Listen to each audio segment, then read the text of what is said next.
Assalamualaikum dan salam sejahtera. Buletin Pahang edisi petang 1 September 2021.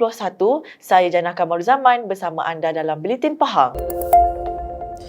Kerajaan Pahang menyumbangkan RM62,020 bagi bantuan prihatin Pahang 2021 dalam satu majlis di Masjid Tengku Mahkota Abdullah, Jerantut baru-baru ini. Pengerusi Jawatan Kuasa Hal Ehwal Felda, Koperasi Usahawan dan Hal Ehwal Pengguna Negeri Pahang yang juga Ahli Dewan Negeri Pulau Tawa Yang Berhormat Datuk Haji Nazringah berkata, peruntukan ini telah diumumkan oleh Yang Amat Berhormat Menteri Besar. Sebanyak 426 helai jubah bernilai RM51,120 diserahkan sebagai inisiatif jubah kepada pegawai masjid dan surau di daerah ini. Pihaknya juga menyampaikan insentif kecemerlangan CJ Pelajaran Malaysia SPM 2020 melibatkan 5 pelajar Sekolah Menengah Agama Negeri SMAN di negeri ini berjumlah RM3,300. Beliau berkata selain itu, pihaknya juga turut menyampaikan bantuan berkenaan kepada pengusaha di kantin SMAN dan penggerak masyarakat orang asli.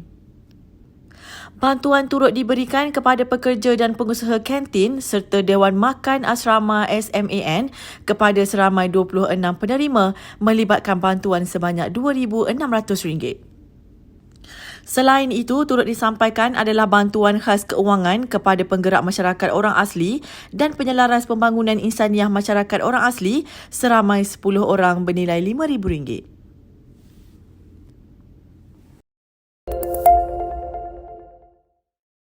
Sasaran 100% penduduk dewasa di negeri ini lengkap menerima 2 dos vaksin dijangka tercapai pada pertengahan bulan hadapan.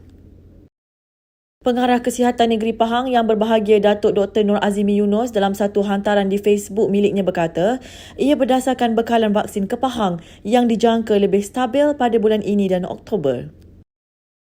Jelasnya, sasaran ini mengambil kira semua warga Pahang yang layak disuntik dan telah berdaftar dalam MySejahtera. Dalam pada itu katanya, sempena Hari Kemerdekaan Negara yang disambut semalam, rakyat terutamanya di negeri ini diminta agar bersatu dalam memerdekakan negara daripada belenggu COVID-19.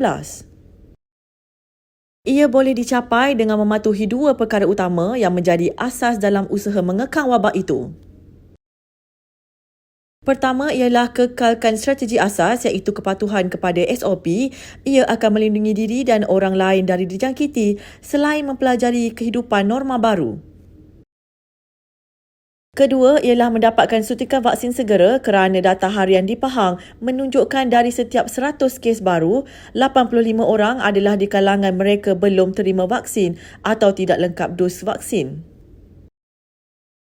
Menurutnya lagi, sasaran imuniti kelompok yang diharapkan tidak akan berlaku jika masih ramai belum terima vaksin lengkap. Pihaknya juga mengharapkan 7 hingga 80% rakyat yang menerima vaksin lengkap akan melindungi 20 ke 30% rakyat yang belum terima vaksin seperti bayi dan kanak-kanak serta mereka yang ada kontraindikasi untuk terima vaksin.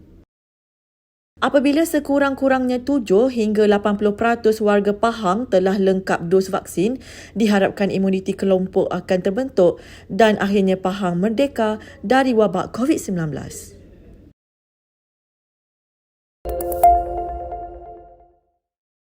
Dua lokaliti di Mukim Bebar Pekan dikenakan Perintah Kawalan Pergerakan diperketatkan PKPD bermula 2 September hingga 15 September ini. Ketua Pengarah Keselamatan Negara Majlis Keselamatan Negara MKN Datuk Rozi MD Saad berkata, PKPD di Mukim berkenaan melibatkan kawasan Kampung Badun Dalam dan Kampung Pematang Durian. Katanya pelaksanaan PKPD itu berdasarkan penilaian risiko dan trend jangkitan COVID-19 di kawasan yang terbabit. Sementara itu, Felda Jendera Utara di Temerloh dan Ladan Selburn di Lipis yang dikenakan PKPD sejak 19 Ogos lalu akan ditamatkan pada hari ini seperti yang dijadualkan. Sekian Buletin Pahang edisi petang bersama Unit Komunikasi dan Media Pahang. Ikuti Pahang Media di Facebook, Instagram, YouTube dan Twitter. Teruskan bersama Buletin Pahang bagi mendapatkan maklumat terkini di negeri Pahang. Assalamualaikum.